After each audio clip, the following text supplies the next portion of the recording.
This is Jason and Zach again, and welcome. And today we want to talk a little bit about risk assessments and why they're important.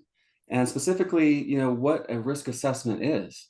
And what we're talking about here is taking a snapshot in time. So there's a difference between just taking one snapshot and relying on that for a long time versus maybe more frequent snapshots to inform your decision making. Think about this. Think about your financial data. Would you rely on last year's financial data?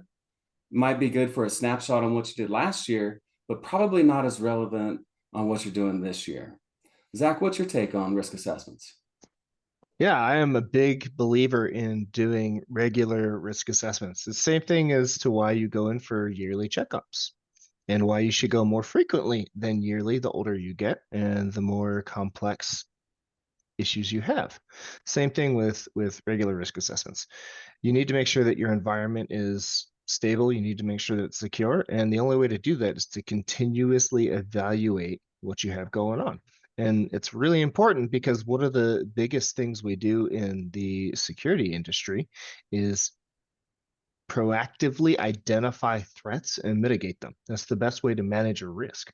It's because you want to detect things early, because the earlier you can detect them, the cheaper it's going to be to mitigate and move on, right? The longer you wait and the more something can take hold or the bigger the gaping hole is, the more it takes to fill it in. So that's exactly where I'm coming from. Yeah, absolutely. And think about this too. If you have cyber insurance, they might want to see evidence that you're doing these things. And also, when you bring in a third party to provide that objective look, what are we really doing here? Well, what we're doing is proofreading work.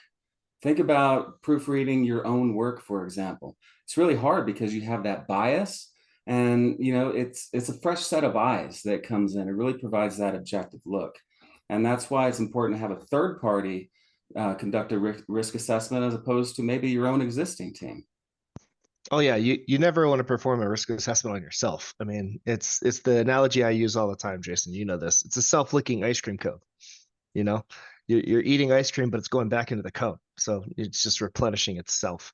It's not a really good look at to where you're actually at, because generally when you do a self-assessment, you're biased, right? Because you want to look good. As human beings, we want everything to be good. We want it to be green. We don't want to be yellow or red. So it's really hard to take that objective look at yourself, which is why we have third-party assessments and why they're so important. Right.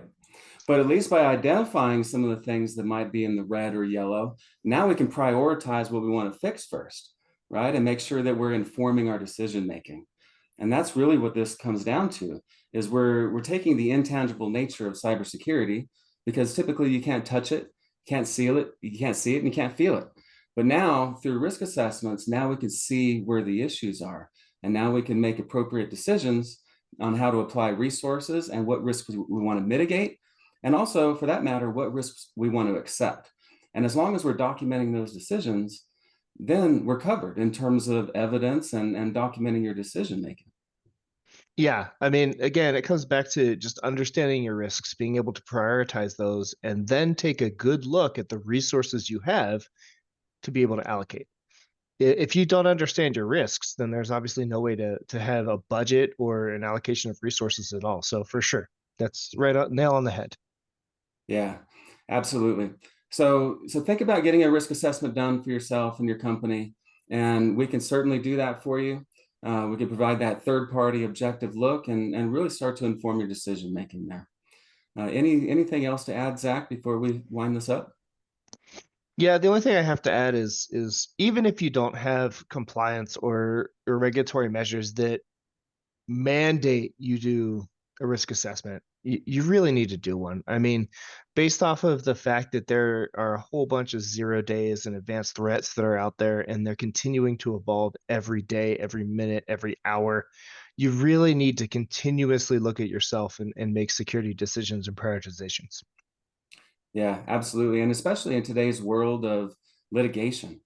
I mean, so many events are ending up in litigation nowadays. And what that comes down to is really being able to provide the evidence that you're doing what you need to be doing, or at least documenting your decisions and proving why you're making certain decisions. Litigation is one of the worst places to wind up in. And we're just seeing that more and more. So Thanks everybody for listening. And until next time, have a great day and we'll see you later. Thanks, everybody. Bye.